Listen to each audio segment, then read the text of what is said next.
Hello and welcome to I Talk to Ghosts. I'm your spirited host, Jennifer, a professional medium and a spooky girl who just loves ghost stories. Tonight, I found a story or two that just doesn't quite fit into any category. Just strange, bizarre tales that maybe don't even make any sense. When I first read these stories, I didn't know what to think. I still don't know what to think. And at the very least, I can share that confusion and we can sit here and be unsettled and puzzled together. You're welcome. Then later, as always, I have a new spirit reading to share with you with my latest podcast guest. You may have noticed the listener ghost story segment that I've added at the end of a spirit reading. It's something that I love to include when the opportunity allows, so I hope you're enjoying those stories. And there will be a new one with tonight's guest. Also, you can sign up for a chance to be selected for a reading on the podcast, and also consider joining the podcast's private Facebook group too, because sometimes I will post a call there to do readings for the podcast as well. Links to click for all of this are available in the show notes. And of course, I'm also creating some space tonight during this episode for a bit of a mini seance. I'll call a spirit close who is connected to someone listening to the podcast. Maybe you're curious if this process actually works, if the message from the spirits actually connects someone who is listening, and I'm delighted to say I truly believe it does. I have been contacted by many a listener who felt that the message was for them. And it isn't even a case where multiple people are claiming the message. It's usually just a single listener. And sometimes that listener goes on to have a full reading with me so we can continue to explore the message and the connection. So give a listen to tonight's message from the spirits, because if you're attending, this moment really could be specifically for you. That's later on in the podcast. But first, are you ready for some very strange tales? The weirdness is here for you right now.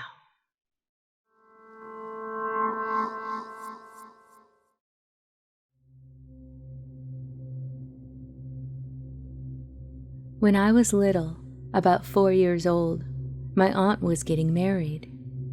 Being the only little girl in the family, I got to be the flower girl. My aunt was going to have the wedding at a church and have the reception at her home. Because there was so much commotion in the house, my mom kicked me outside and told me to help my father with the cake. I was a little kid who wanted to help too much, so I ran with all my might around the right-hand side of the house towards the front yard. When I got there, though, it was different. I know it sounds weird, but instead of the vans of catering services and waiters and people everywhere that I saw through the windows, there was nothing. The yard itself was different. The driveway wasn't there. I walked around the yard and also saw flowers that weren't there before. Confused, but still very excited, I had the bright idea that if I ran around to the other side of the house, it wouldn't be there. So I ran back the way I came and zipped to the other side of the house. And lo and behold, there was the catering van and a whole bunch of people bringing stuff into the house. So I went back the other way, and they had vanished, along with the garage, and there were different flowers again. I did this about 10 times before I had to leave for the ceremony, and when I got back, I tried to show my parents, but it didn't work. For years, every time I visited my aunt's place, I tried to do it again, but it never worked.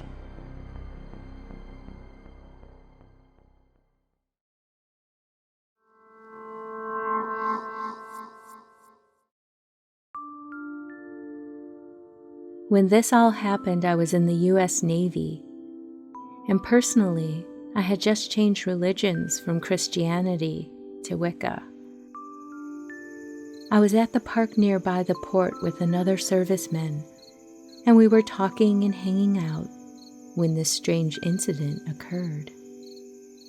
We were talking, relaxing, talking about gaming, sci-fi, occult matters, and all that. Suddenly, I got the vibe that there was something in the tree. It was a real unknown sensation. I asked my friend to get the flashlight. He grabbed it, and I asked him to shine the flashlight at the part of the tree where I got this weird instinct that something was there.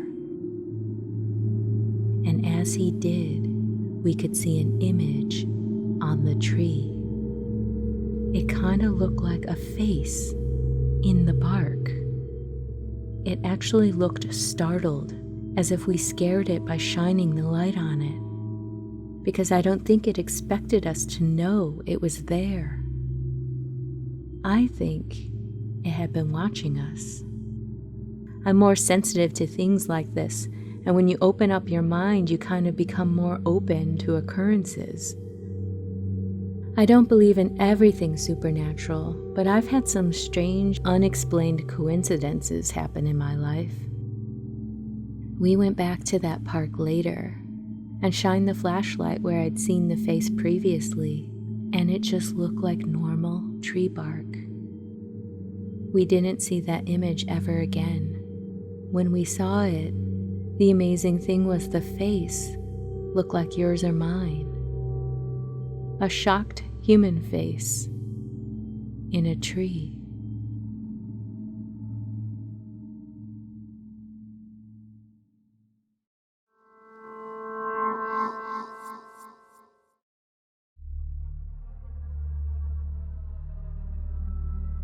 To this day, I'm not completely sure what it is that I saw.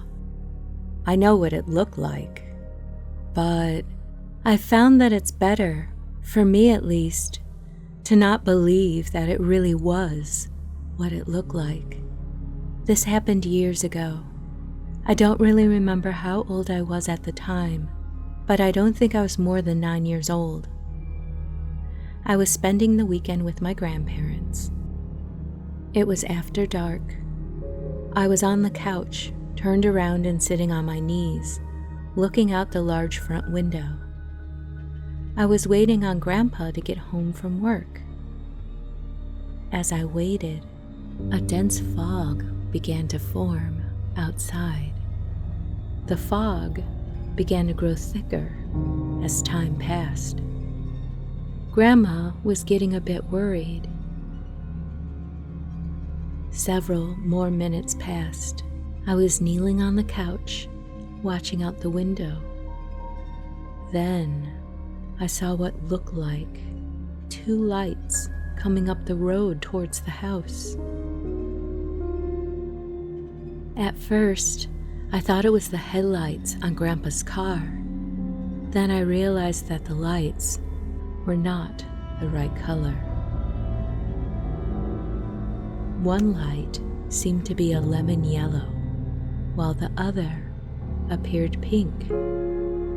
I watched, curious, as the lights moved closer. I yelled for Grandma to come to the window and look at them. I took another look at the lights, which were still moving closer, and then went to the kitchen to try to convince Grandma to come and see them. Due to the thick fog, I left the window and ran into the kitchen. I told her that the lights didn't look like they were from a car. Finally, she agreed to take a look for herself. Running, I got to the window before her. I resumed my former kneeling position on the couch before really looking out the window. The lights were still there, closer than before. They were just starting to take on a more defined shape, like something was emerging from the fog. I remember my grandmother leaning forward, closer to the window. I turned to her and asked her what the lights were. She didn't know and was starting to look a bit scared. I turned back to the window. The strange lights were almost to the house by that point. Then, the lights finally took on a more tangible shape. This is the part that really makes me doubt what we thought we saw. What we saw looked to be two cows, both bulls, dancing along the road on their hind legs. No, this is not a joke. One was glowing yellow and the other was glowing pink. Each of the bulls had a front leg or arm draped over the shoulder of the other. They were heading towards the driveway, and at this point, Grandma fainted. I remember giving her a quick look as she collapsed beside me on the couch. Then I resumed staring in disbelief and shock at the sight outside. The cows danced along until they got to the driveway, then turned as if to make their way up to the house. Then they both just faded away. I turned away from the window to my grandmother. She was still unconscious. I had no idea how to revive her. I was 9 years old. I remember shaking her as if trying to wake up a sleeping person. After a few moments, she began to stir. As she woke up, she turned quickly back to the window. I told her that whatever we had seen was gone. She sat me down on the couch and told me I was not to breathe a word of what had happened to Grandpa when he got home. I asked why. She wouldn't give me an answer. She just kept telling me to keep quiet about it. A few minutes later, we heard a car door slam outside. Grandpa was home. Naturally, the moment he entered the house, I ran straight to him and told him everything that had happened. Grandpa spared only a second to ask Grandma if she were okay. The moment she said yes, he went outside to give it all a good look. Several minutes later, he came back in. He had found nothing. If that had been the end of the matter, I would have convinced myself years and years ago that both Grandma and I had simply been hallucinating. In fact, not too long after the incident, I had convinced myself of that. Several years after seeing the bulls, a friend of mine who I grew up with came to me one day with a story. Allison and I both were 12 when she told me this. Her grandparents had lived directly behind us. Anyway, Allison came to me one day saying that she had seen something very strange the previous night. She gave me a long disclosure about how I'd think she was crazy if she told me. I pointed out that she'd already brought up the subject, so obviously she wanted to tell me. She said that late the night before, she had been unable to sleep and had been looking out her bedroom window. It began to get foggy, and in the fog, Allison claimed to have seen two glowing lights moving across the pasture. One light was yellow, the other pink. And keep in mind, I had not told anyone what Grandma and I had seen at this point. Allison said that as the lights got closer to the railroad bed, they began to take on solid shapes. At that point, I was starting to get chills. After a few minutes, almost in tears, she said the lights took on the shape of cows, bulls. Each bull had a front leg draped over the shoulder of the other. Both appeared to be dancing along on their hind legs. They were moving towards Allison's grandparents' house. Allison said that at that point, she had turned away from her window and hid under the blankets until morning. After she told me her story, I told her my own. As far as I know, Allison never saw the cows again. I've never seen them again myself.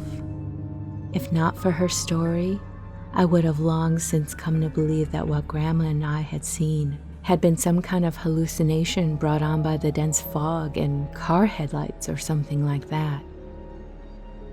Allison's story makes me think again.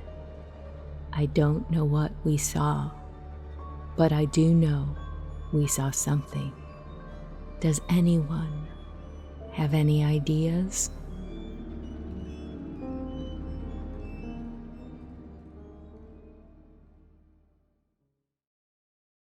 Are you enjoying your ghostly visit? If so, please follow, like, comment, and share. The ghosts may be talkative, but they are lousy at marketing, so every click helps. Tell your friends, and please leave a kind review so that others might join us. The spirits and I thank you. Hello and welcome back to I Talk to Ghosts. My guest tonight is Meimi. Meimi, welcome to the podcast and your spirit reading. How are you doing this evening? Hiya, thank you for having me. I'm doing all right. How are you? I'm very nervous. Oh, no reason. It's okay to be nervous. Like, we feel what we feel, but absolutely no reason to be nervous. But I completely understand too. So let's just see what there is to see and kind of just lean into it, dive, let's melt into it, and we'll have fun too. And we're just going to have a conversation and it's going to be amazing. Yes, most definitely. Yeah. All right. So I have my notes here. Okay. And things that were coming in for you. One impression that I am getting, a mother, like a grandmother, mother type of energy. Older woman, bright woman, nice smile. She's encouraging and welcoming. And I felt her kind of grabbing my left arm a little bit, like we were walking or something like that. Does that make sense to you? Can you connect that? Maybe my mom, because my mom passed away, and since I was born, she was always like an older person, and she passed in her's 82 years old. Oh, wow. Okay. Yeah. Okay. All right. Was she a very bright woman, like intelligent, nice smile? She used to be a teacher. When she was younger, I didn't really meet her very bright side, but I really, really used to love when she was smiling. So maybe, yes. It felt like the emphasis on the smile seemed important. Like this would be a key detail for you when it came to things. Because I rarely used to see her smiling, and when she did, it used to be a big thing for me, because I was like, oh, that's my mom kind of breaking the character of her. Being a very serious person. Okay. Yes. Okay. Let me think on this for a second. Let's see what she has to say about that. She is saying that the attitude and demeanor that she had, that negative side to her, kind of stemmed from feeling blocked, like she was stuck. Does that make sense to you? Yes, it does. And that is how it translated for her, that she couldn't do what it was she wanted to do. And it kind of made her miserable. And with that comes the apology that she knows she could have handled it better. Sorry. No, you're fine. You're absolutely fine. And it was through that, it was that frustration. And since she couldn't find a way around it, it expressed itself in so many different ways and in a negative way. And you know, she's sorry for that. She really is. She can see the big picture now and how it didn't help, because if you can't change your situation, you have to work with what you have, you know, to create the life that you want. And I think from there, she wants to encourage you that, you know, honey, if you ever feel like there's something you can't do, first off, never tell yourself that. You know, you can do anything. You know, very few things are impossible, but work. But if there's a period of waiting, or it's just not the right timing, you know, celebrate what you do have, celebrate the life you have and what you can do, because otherwise you're trading that away just to keep in the frustration of things. You know, does that make sense? It does. So, my mom, she had a very hard life, a life that she didn't really want to, and she tried to change it, but she couldn't do it, and she was indeed very, very much stuck. And it just reminds me of when I decided to go through my transition. I was saying, I'm doing it for you, because I know that she was always trying to break free. And when I found a way to do it, I felt like this is for you, although it's a very difficult and rocky way, a rocky path. I'm trying to do it in honor of her. Yeah, I understand that, and I'm really getting this wave of, she is so proud of you, and you are so brave, and you are so strong. Thank you. Yeah, I always wondered if she was proud of me or not. Yeah, it's the first thing she's saying. It's just this wave of pride, and she realizes how strong you are and how amazing you are, and the fact that you're able to make choices and live them, you know, and she's just so happy for you for that. Thank you. Oh, I'm so relieved. Oh, yeah. I was always very afraid of, because she never met me as the person I am now. So it always bothered me, thinking, would my mom be proud of me, even in these situations that maybe she wouldn't approve in life? Yeah, no. Thank you. You know, all of the judgments and opinions and rules that we set for ourselves on this material plane, when we leave here, we're energy, you know, we are spirit. All of the details of material life here, they all fall away, and it doesn't matter. And we can feel ourselves, and we can feel each other as we are, as a beautiful spirit, you know, and we're not defined in that way. I think it's just something that we experience here in this life, because it is such a unique way of experiencing the universe for a little while, you know, but the way we can put judgments on ourselves about how life needs to be and what it needs to look like here, those are human constructs. So that is human thinking. People like rules and structure so that they feel like they understand.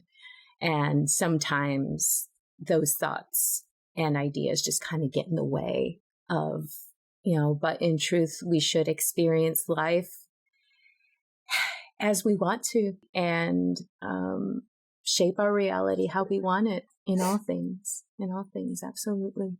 Yeah. I feel like that's what my mom always tried to do, but like you said, she was always so stuck in something that she couldn't do it.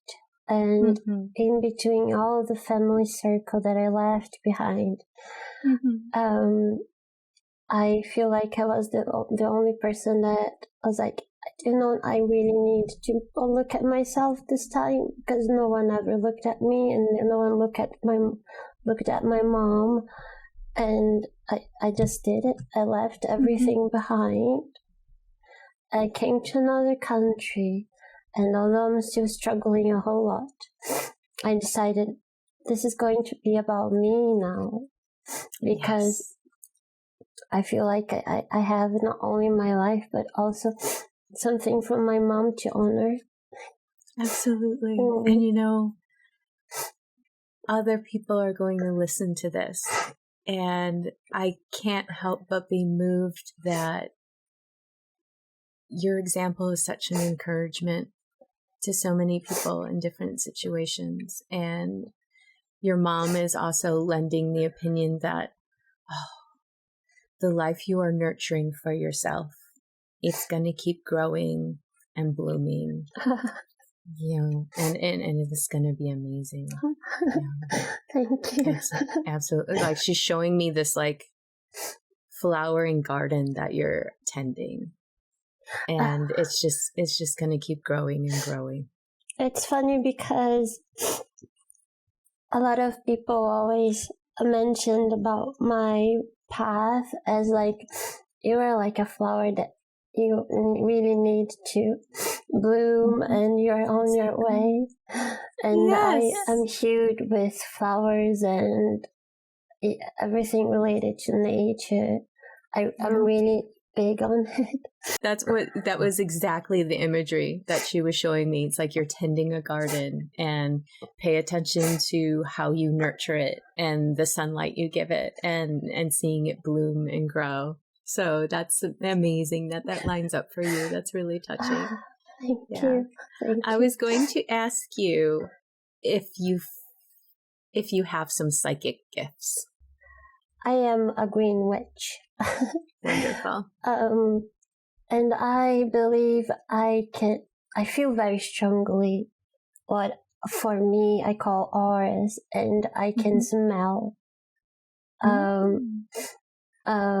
memories. I can smell situations and maybe people's energies. But because I'm very anxious, I'm always doubting on me if that's really how I feel it's real, or it's just my mind playing tricks on me.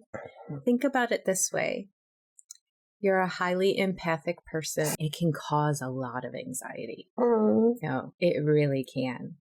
Social anxiety and everything else. Because sometimes you're picking up on other people's energy. You're getting an input that it's just too much sometimes. It's always just best to like realize what your gifts are, support yourself before, during, and after.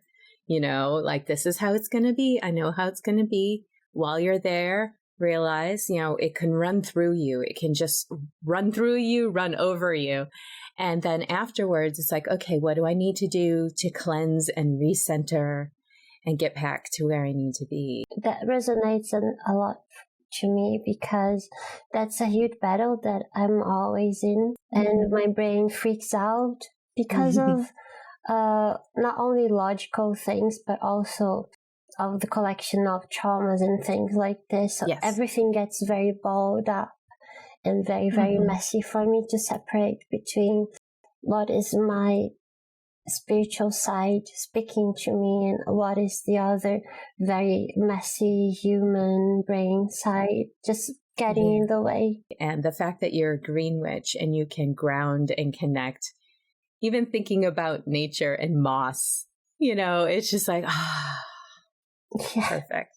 It's funny you mentioned moss, because lately I've been literally touching moss a lot, because it's just a very, very good way for me to connect to myself a little better.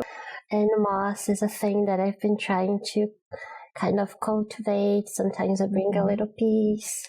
That's wonderful. You seem like such a gentle soul. I'm so glad to know you.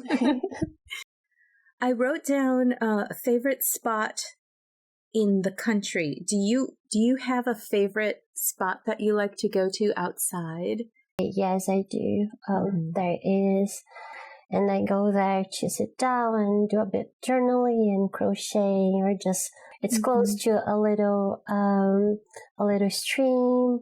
That I call my piece of woods, because it's there where I speak to the fairies and stuff like this. So yes, I do have. Oh, well, yeah, I think the energies are just acknowledging that, and showing me that space for you. I do have some messages for you. Okay. Before we go. The messages are: break away from anything not serving you and rebuild. You decide. Choose the right emotions to drive you. So it's like, figure out what emotion, fear-based decisions, never good, because they keep us from our original passion and want, right? So there's that choosing of, do I want to be excited and curious about something, or do I want to listen to the fear that tells me not to do something? Because we can find hundreds of reasons to say no to ourselves. It's easy. That doesn't make it right, So choose what emotion you want to work with, and it's usually a positive one. Okay.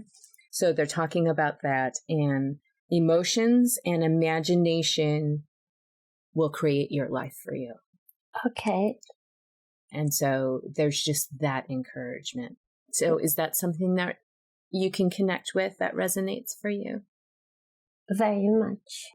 And imagination is interesting because I love to create. I love to draw, and I love to just create little things and decorations and a lot of things related to art. I'm very big on it. That's good to know. That's very good to know. Yeah. Again, this is another area to bloom. You could share your work on social media or something. Have you considered doing that? I really want to be able to get somehow my art out there. You will. You absolutely will. It's going to happen. I see a big flowering garden there. Well, thank you so much for meeting with me today. This has been such a beautiful conversation, and it's going to encourage so many listeners. I can already tell.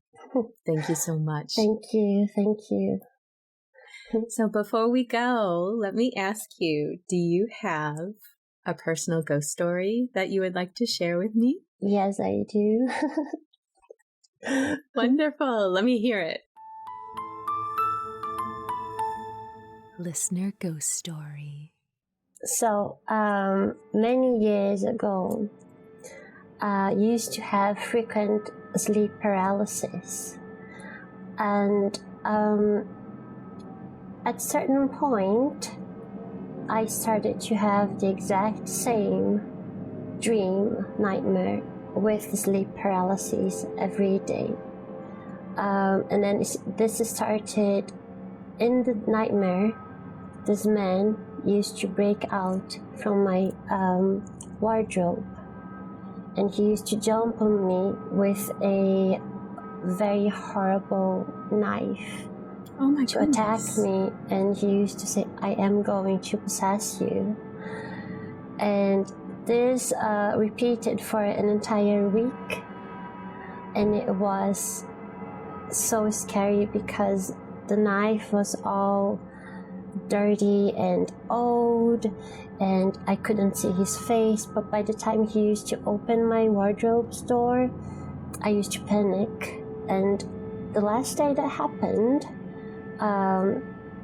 the same nightmare happened, and I opened my eyes and I saw him jumping on me, and I screamed so hard from like the deepest part of my throat.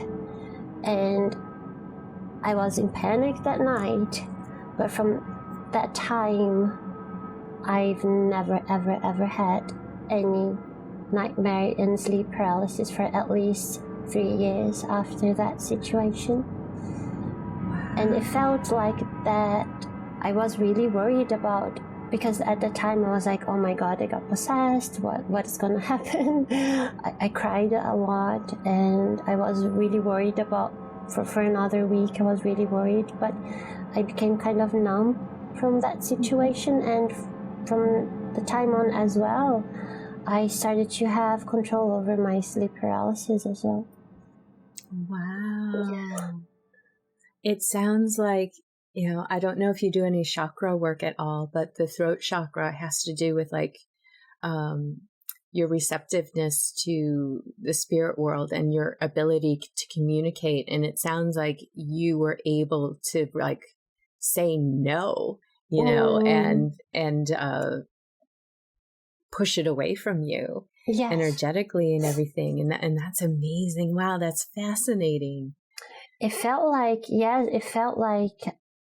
I really blocked him, because I remember in the dream, although I was paralyzed, right, in sleep paralysis, I felt like I was still fighting against him, to like, no, you're not going to. But I really freaked out at the time. It was really scary. Yeah, it sounds super scary. Oh my goodness. Thank you. Thank you. It was a horrible rusty knife. I would never forget it. I can imagine. Wow. Thank you. Thank you for sharing. You're welcome.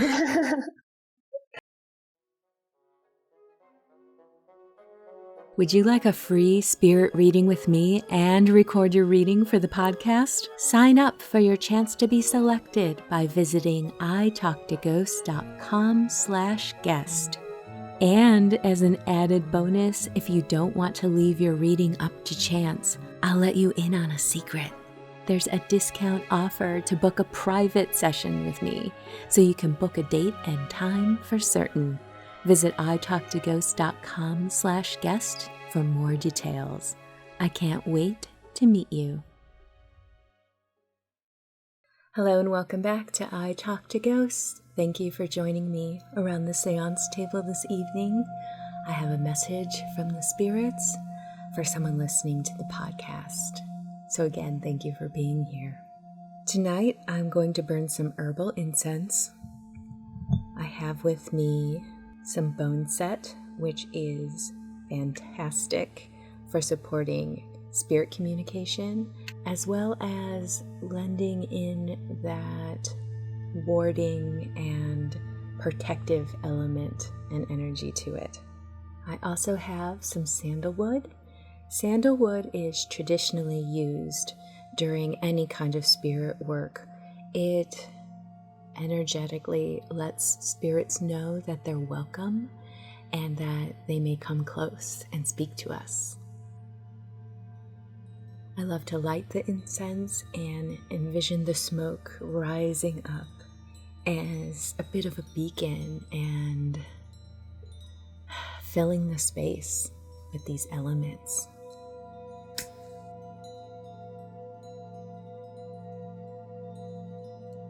Then I ground and center and call a spirit close. Someone's sister is coming through this evening for her brother. She's saying you'd know her because she was a little hard-headed in life. I think you guys might have squabbled a bit. She was very particular about things. Liked her TV shows, liked certain ways she did things, like how she grocery shopped, what coupons she collected, things she liked, things she didn't like. Oh, but the two of you, when she had her son, oh my gosh, you love that child so much. She's telling me you would often take him to the zoo and to the park. There was a park nearby that was a really short drive. And he loved those swings. He loved those swings when he was little. Would you always bring him something when you visited? It's maybe comics. I think her message for you tonight is she recognizes she was kind of a difficult person in life, and she really does cherish the fact that you really bonded over her son. She wants you to not get caught up in the snaggy details of life. You're able to relax in a way that she just couldn't in life, but still, life can get in the way, right? Like I said, life is snaggy, so she really wants to encourage you to disconnect when you need to. Yeah, she wants to express that. She thinks you're an amazing guy, and she didn't say it enough in life, but you should definitely know it, and she appreciates you. She appreciates you as a brother in so many ways that she just didn't quite express.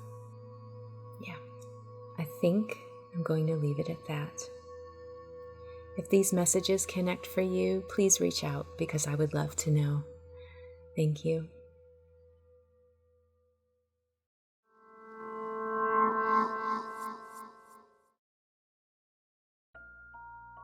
Book a medium reading with me if you have a past loved one you would like to connect with. A spirit reading can be an amazing and never spooky experience. I strive to give you specific details that align only to you and your loved ones. Curious? Visit italktoghosts.com for links to book with me. I can't wait to meet you. And with that, dear listener, we've reached the end of this episode of I Talk to Ghost. I hope you've enjoyed these strange tales that I've shared with you this evening. Do you have an experience that you can't quite explain? I would love to hear about it. In the meantime, wherever you wander off to in this world or the next, just remember, come back and visit with me. Have a lovely evening and good night.